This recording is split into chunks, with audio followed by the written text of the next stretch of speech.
Entonces, ¿cuál es la idea del por qué construyeron, del por qué hasta hoy en día nuestra actividad es lineal, nuestra forma de pensar es lineal?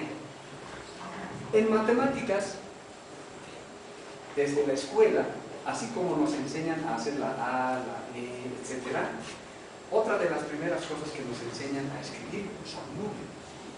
Es decir, nos enseñan a escribir cosas imaginarias, cosas que no existen, porque sabemos muy bien que los números no existen. En consecuencia, por eso la matemática se vuelve abstracta, porque está en base a pura imaginación. El número, además, es clasificado bajo este principio cristiano en dos grupos principales. Primero, el grupo de los números positivos hacia el infinito, contados a partir del centro hacia la derecha, y el cero como número neutro, vacío, que tiene una subtracción que separa al otro grupo del lado izquierdo como números negativos. Y ese es el criterio que ingresa en las escuelas con los niños cuando les empiezan a explicar, dicen números positivos a la derecha, números negativos a la izquierda. Entonces, a partir de ahí, el niño empieza a confundirse primero con esta irrealidad para pasar a este otro número que en matemáticas además es inútil. ¿Sí? Los números negativos en la matemática moderna depurada ya no se dice número negativo, es un número restado, es decir, un número que ya no tiene una utilidad total. En consecuencia, enseñar bajo este criterio es realmente es desastroso para los niños enseñar todavía, hacerles creer que hay números negativos y positivos y encima tener que operar con esto. Porque además esta numeración que nosotros a veces la vemos como tan inocente, predispone a estas dos cosas. Primero, el calendario que hemos visto, que es estrictamente cristiano, basado en un concepto científico débil, que dice que a partir del año cero, es decir, a partir del año del nacimiento de Cristo, se establece como año cero. Y entonces, dentro de la Biblia establece el nuevo pacto, dicho propiamente hacia la derecha, como el Nuevo Testamento, el famoso ese, en el término Cristo. Y por el otro lado, lo que fue antes del nacimiento de Cristo como Antiguo Testamento.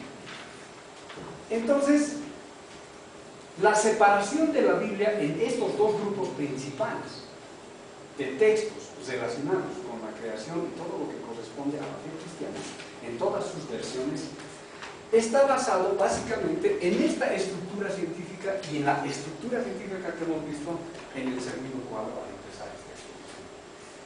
El tercer elemento que después se incorpora como modo de imposición colonial, que hasta hoy en día es vigente, es el colono. El colono, bajo su estructura mental, lineal y científica de esa época, establece que como hay un año cero, acá debe haber un año cero, que le conocen como conquista, encuentro, etc., ¿no? Y a partir de ese lapso de conquista, por eso Guamán Poma de Ayala se desespera, digamos en un término entre comillas, de establecer un nuevo escenario indígena. El nuevo escenario indígena es la nueva crónica y buen gobierno. El buen vivir, como dirían algunos hoy en día. Entonces, acá está escrito, digamos, lo que debieran hacer los indígenas a partir de la conquista, es decir, el año positivo hacia adelante.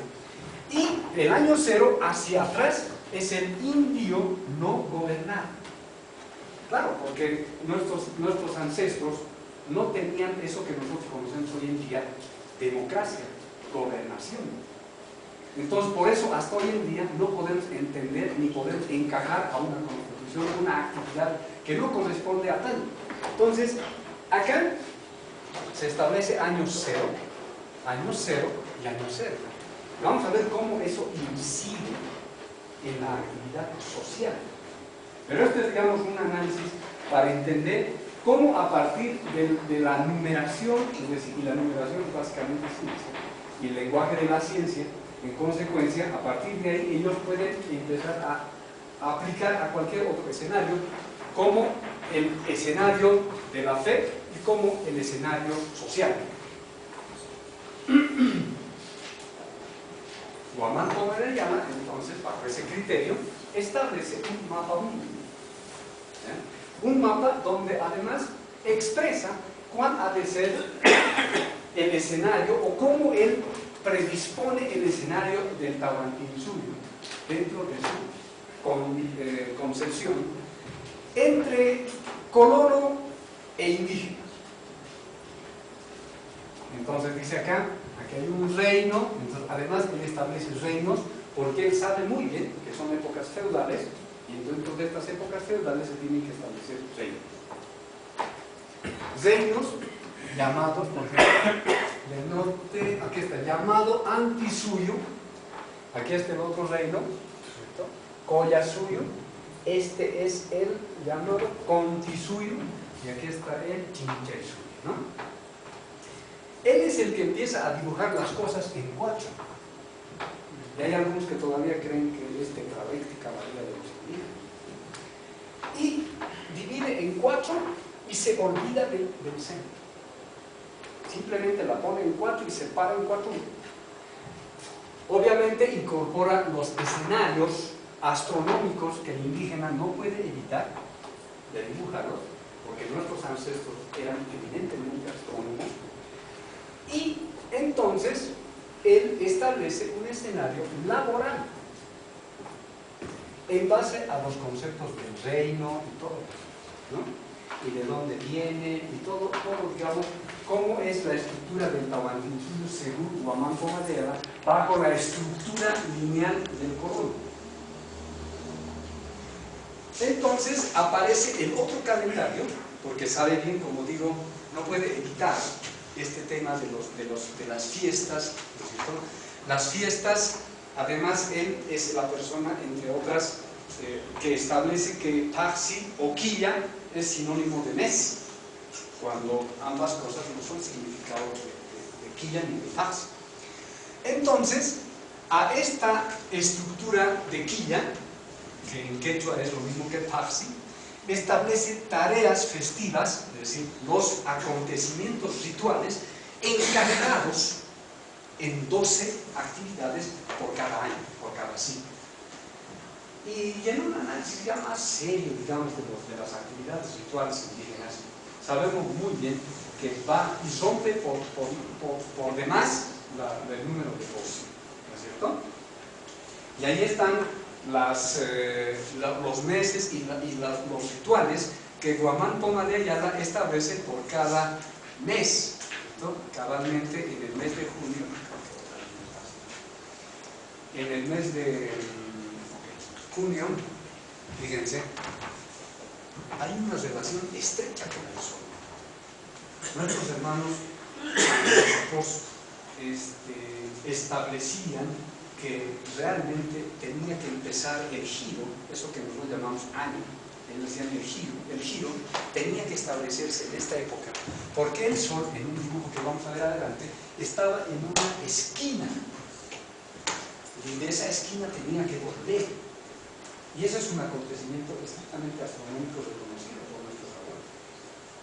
Y en agosto, por ejemplo, que es cuando empieza el otro calendario para otra parte del Tahuantinsuyo, ¿no? Entonces, el otro es este escenario que repercute en la actividad, en este caso ya religiosa, partiendo de este concepto lineal del año cero. Los incas son forzados a llevar a los niños, cuando nacen, al bautizo por un obispo. ¿Para qué? ¿Cuál era la razón? Nosotros hoy en día irreflexivamente seguimos haciendo la misma tarea. Lo que pasa es que esta actividad del bautismo, que ellos le llaman sacramento, estaba orientado básicamente a establecer el año cero de la persona. Es decir, borrar el ancestro y empezar su vida a partir del año cero. Y esto es algo que va a repercutir hasta nuestros días, porque fíjense, además hay dos cosas. Primero, que después de que el obispo hace esa actividad, hay un indígena que se presta a eso. Y eso que hoy en día las iglesias mismos reconocen como diáconos y personas voluntarias que hacen la misma actividad que uno, ¿cierto? Entonces, y siempre hay eso, siempre hubo.